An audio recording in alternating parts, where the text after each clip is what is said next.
So let's talk about direct flights. Anytime I can, I definitely look for a direct flight. They are very worth it for me.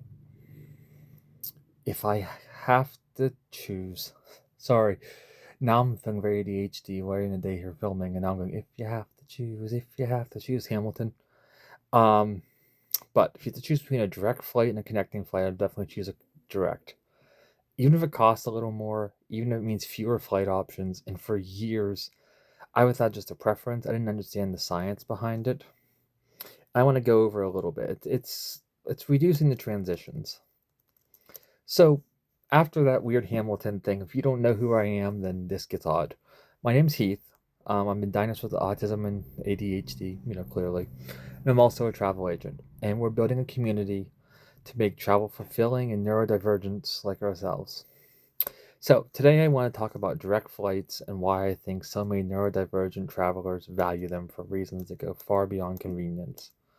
Because sometimes what does look like a luxury is just a way of reducing stress. So every connection is a transition. That's one thing I've learned about myself is that transitions take energy. We've talked about them all. Leaving the home, going through security, finding gates, getting off the plane, doing it again. As much energy as it takes, you do it twice and it's bad. And it's especially bad international trips coming home because when you get to the United States, you have to go through security again. So you need to be careful. And when you think about connecting, that's what I'm trying to say. You have to times think you're saving money, and that is extremely reasonable. But you got to do the airport experience twice. Like I said, international coming home is even worse.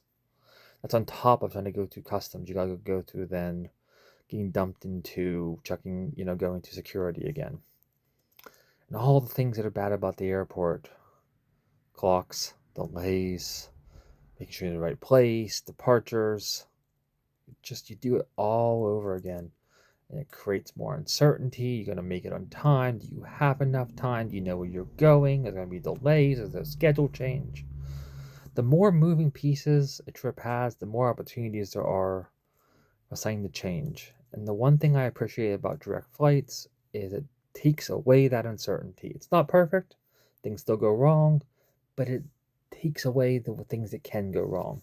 And that gives me so much more peace of mind.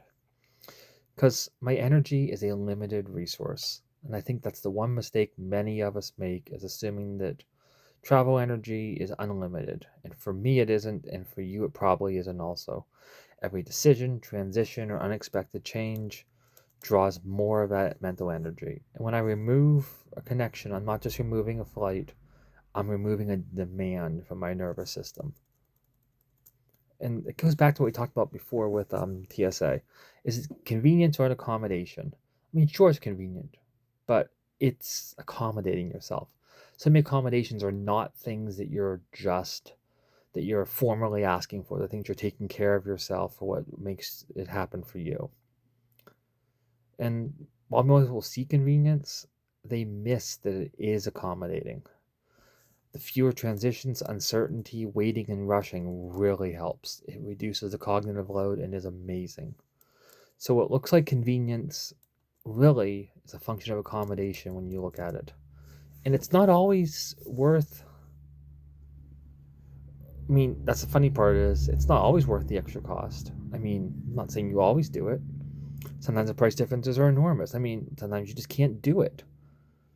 Sometimes it's scheduling. Like you're like having a layover. Like I've done connectings plenty of times, but when I can, when it's logical, 100% of the time you do direct, and I encourage other clients to do the same because I understand, because I have so many neurodivergent clients that the value of reducing transitions is so huge. And the older I get, the more I realize that successful travel isn't about squeezing every dollar out of a trip. It's about understanding what helps me travel well. And for me, direct flights reduce that stress and it preserves my energy for parts of the trip I actually care about. Making memories, exploring new places, enjoying the experience. And at the end of the day, I don't want all my energy spent getting there. I want some left for when I arrive. or fill some when I get home. I hope you enjoyed this topic, and I want to be able to extend it, have more conversations with you, help you plan trips, experience everything we have to offer, and I've tried to put it all within yourneurodivergenttраvelagent.com. So please visit yourneurodivergenttраvelagent.com, experience it all: videos, articles, travel discussions, and planning support. And I hope that it helps. If it's anything more you need, make sure and let me know. I hope to see you there, and talk soon.